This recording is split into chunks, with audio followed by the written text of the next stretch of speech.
సాధారణంగా సరిహద్దుల్లో యుద్ధం అంటే తుపాకుల మోత మోగుతోంది. యుద్ధ ట్యాంకులు గర్జిస్తాయి. కానీ భారత్ పాకిస్తాన్ మధ్య తాజాగా జరుగుతున్న యుద్ధం అందుకు భిన్నం. ఈ యుద్ధంలో ట్యాంకులు గర్జించడం లేదు, తుపాకుల మోత అంతకన్నా లేదు. ఈ యుద్ధం నిశ్శబ్దంగా సాగుతోంది. నరేంద్ర మోడీ ప్రభుత్వం తీసుకున్న ఒకే ఒక్క నిర్ణయం ఇప్పుడు ఇస్లామాబాద్ రాజకీయ వర్గాల్లో ప్రకంపనలు రేపుతోంది. పాకిస్తాన్ మీడియాను వణికిస్తోంది. ఆపరేషన్ సావల్కోట్ దాయాది దేశానికి ఇప్పుడు కంటి మీద కునుకు లేకుండా చేస్తోంది. భారత్ నీటి ఉగ్రవాదానికి పాల్పడుతోందని గగ్గోలు పెడుతోంది. పాక్ను ఎడారిగా మార్చే 5th జనరేషన్ వార్ను భారత్ చేపడుతోందని గుండెలు బాదుకుంటోంది.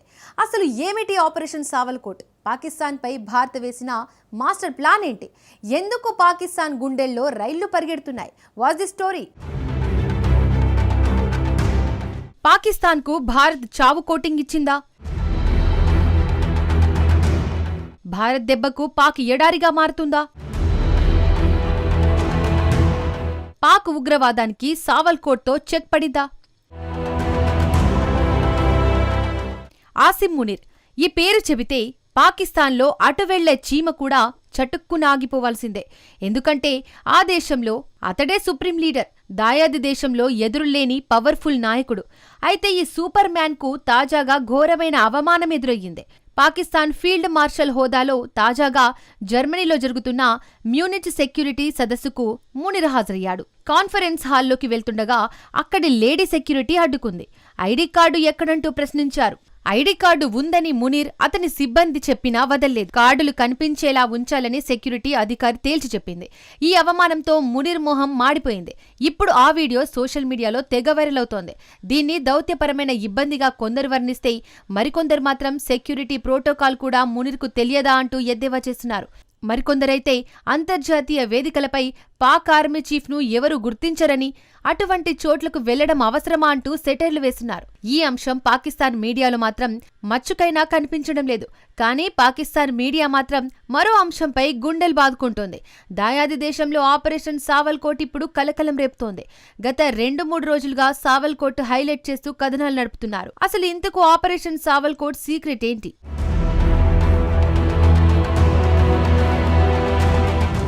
2025 ఏప్రిల్ 22న కాశ్మీర్లోని పహల్గాంలో పాకిస్తాన్కు చెందిన ఉగ్రవాదులు మారణ హోమం సృష్టించారు. 26 మంది అమాయక పర్యాటకుల ప్రాణాలను బలిగొన్నారు. ఈ ఘటన భారతీయుల్లో ఆగ్రహం పెల్లుబిక్కింది.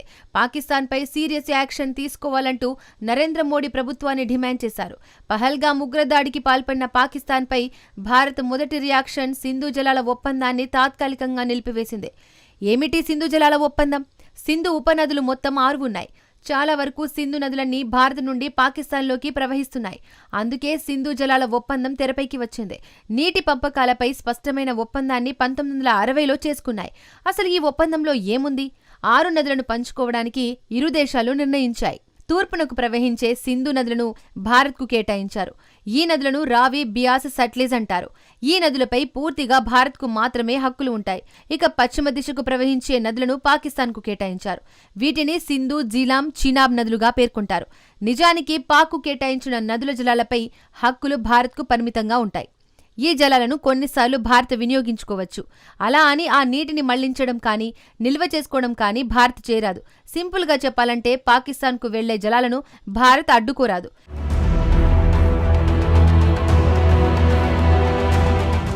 పహల్గాం ఉగ్రదాడి తర్వాత భారత వ్యూహం మార్చింది.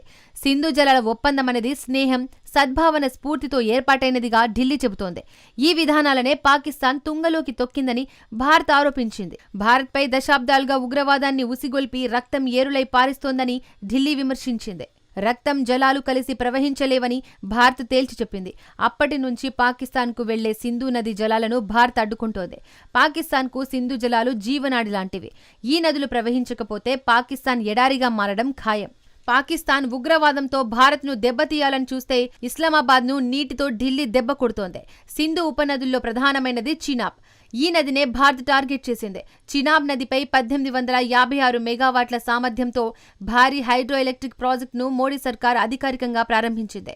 ఈ ప్రాజెక్టులో భాగంగా సావల్కోట్లో డ్యాంను భారత్ నిర్మిస్తోంది. దీన్నే ఆపరేషన్ సావల్కోట్ గా పిలుస్తారు.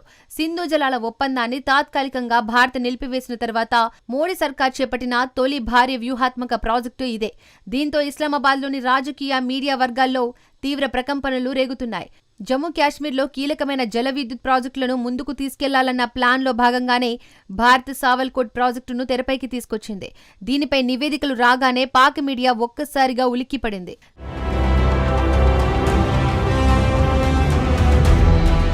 గత 2-3 రోజులుగా పాకిస్తాన్ ప్రధాన న్యూస్ ఛానళ్లు, దినపత్రికలు సావల్కోట్ ప్రాజెక్టుపైనే ఎక్కువగా ఫోకస్ చేస్తున్నాయి.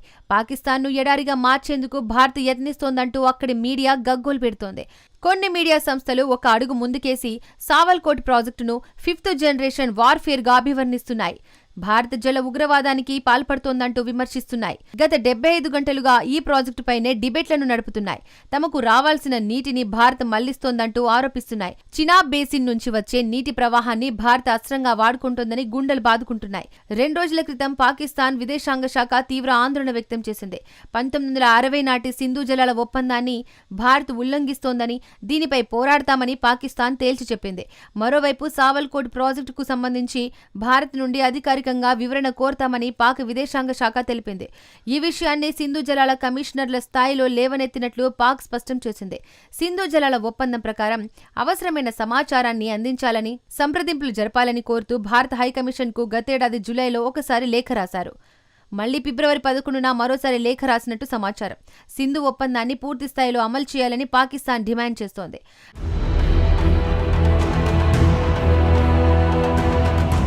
నిజానికి అయితే పాకిస్తాన్ వాదనను భారత్ ఖండిస్తోంది. తమ దేశంలో చేపట్టే ఎలాంటి ప్రాజెక్టైనా తమ సొంత అవగాహన మేరకే జరుగుతోందని భారత్ తేల్చి చెప్పింది. సింధు జలాల ఒప్పందం ప్రకారమే సావల్కోట్ ప్రాజెక్టును నిర్మిస్తున్నట్టు ఢిల్లీ స్పష్టంగా చెప్పింది. తాము నీటిని ఎక్కడికి మళ్లించడం లేదని క్లారిటీ ఇచ్చింది. తమ మౌలిక సదుపాయాలను నిర్వహించుకునే సార్వభౌమ హక్కు తమకు ఉందని మోడీ సర్కార్ తెలిపింది. అయితే సావల్కోట్ ప్రాజెక్టుపై పాకిస్తాన్ ఎందుకు గగ్గోలు పెడుతోంది? ఈ ప్రాజెక్టుతో పాకిస్తాన్ నిజంగా ఎడారిగా మారుతుందా? జమ్మూ కాశ్మీర్లోని ఉదంపూర్, రాంబన్ జిల్లాల్లో ప్రాంతాన్ని సావల్కోట్ అంటారు. ఈ ప్రాంతం మీదుగా ప్రవహించే చినాబ్ నదిపైనే భారత హైడ్రో ఎలక్ట్రిక్ ప్రాజెక్టును నిర్మించాలని ప్లాన్ వేసింది. NHPC లిమిటెడ్ అనే భారీ నిర్మాణ సంస్థకు సావల్కోట్ ప్రాజెక్టును అప్పగించింది. దీని అంచనా వ్యయం 5,129 కోట్ల రూపాయలు. చినాబ్పై ప్రస్తుతం ఉన్న బగ్లిహార్ ప్రాజెక్టుకు దిగువన, సలాల్ ప్రాజెక్టుకు ఎగువన సావల్కోట్ ప్రాజెక్టును నిర్మిస్తున్నారు. టెండర్ పత్రాల ప్రకారం ఈ ప్రాజెక్టులో అత్యంత లోతైన పునాది నుంచి 192.5 మీటర్ల ఎత్తు కలిగిన రోలర్ కాంపాక్టెడ్ కాంక్రీట్ గ్రావిటీ డ్యామ్ ను నిర్మించనున్నారు.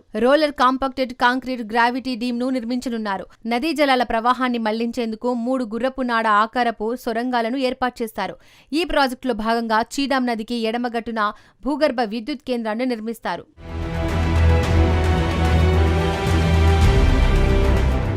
భూగర్భ విద్యుత్ కేంద్రంలో 225 మెగావాట్ల సామర్థ్యంతో మొత్తం 8 యూనిట్లను ఏర్పాటు చేస్తారు. ఇందులో 1800 మెగావాట్ల విద్యుత్ను ఉత్పత్తి చేయనున్నారు.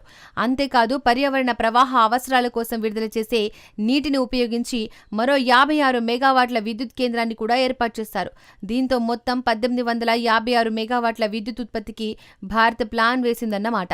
ఈ ప్రాజెక్టు నుంచి వర్షాకాలంలో 9,292 క్యూసెక్కుల వరద నీటిని, ఇతర కాలాల్లో 3,000 క్యూసెక్కుల నీటిని మళ్లించేలా ప్రణాళికలు రూపొందించారు. ఈ నీటిని మళ్లించేందుకు నిర్మించిన 3 సొరంగాలు 965 మీటర్లు, 1130 మీటర్లు, 1280 మీటర్ల పొడవుతో ఉంటాయి. ఈ ప్రాజెక్టు పూర్తిగా నదీ ప్రవాహం ఆధారంగానే రూపొందించబడింది. నిజానికి ఈ ప్రాజెక్టు ప్లాన్ ఇప్పటిది కాదు. 1960లోనే సెంట్రల్ వాటర్ కమిషన్ దీనికి ప్రతిపాదించింది. అందుకోసం 1962, 1971 మధ్య కాలంలోనే భూగర్భ పరిశోధనలు చేసింది. సమగ్ర నివేదికను చివరిగా 2018లో కేంద్ర ప్రభుత్వానికి geological survey of India GSI సమర్పించింది. అయితే ఈ ప్రాజెక్టు పాకిస్తాన్పై ఎలాంటి ప్రభావం చూపుతోంది? పాకిస్తాన్లోని పంజాబ్, బలూచిస్తాన్కు జీవనాడి సింధు జలాలు. చినాబ్ నదిని అడ్డుకుంటే పాకిస్తాన్లోని ఆ 2 రాష్ట్రాలు ఎడారిగా మారుతుందని పాకిస్తాన్ భయపడుతోంది. యుద్ధం ఉద్రిక్తతలు తలెత్తినప్పుడు చినాబ్ను ఆయుధంగా మార్చుకుంటుందని ఇస్లామాబాద్ కలవరానికి గురవుతోంది. భారత్ మాదిరిగానే పాకిస్తాన్ కూడా వ్యవసాయ ఆధారిత దేశం. లక్షల ఎకరాలకు చీనాబ్ నీటిని అందిస్తోంది. సావల్కోట్ ప్రాజెక్టును నిర్మిస్తే ఆ భూములన్నీ ఎడారిగా మారతాయి. భారత్ ఏకపక్షంగా ప్రాజెక్టులు నిర్మించుకుంటూ పోతే సింధు జలాల ఒప్పందం అనేది నామమాత్రంగా మిగులుతుందని పాకిస్తాన్ భయపడుతోంది. ఆ తర్వాత పాక్ ఎలాంటి ఘర్షణకు దిగినా సావల్కోటను అస్త్రంగా మార్చుకోవడం ఖాయం. అందుకే పాకిస్తాన్ తీవ్ర ఆందోళనకు గురవుతోంది. ఈ ప్రాజెక్టును ఆపాలంటూ డిమాండ్ చేస్తోంది. ఇన్నాళ్లకు పాకిస్తాన్ ఉగ్రవాదానికి చెక్ పెట్టే ఆయుధాన్ని భారత్ బయటకు తీసిందని భారతీయులు మాత్రం సంబరపడుతున్నారు.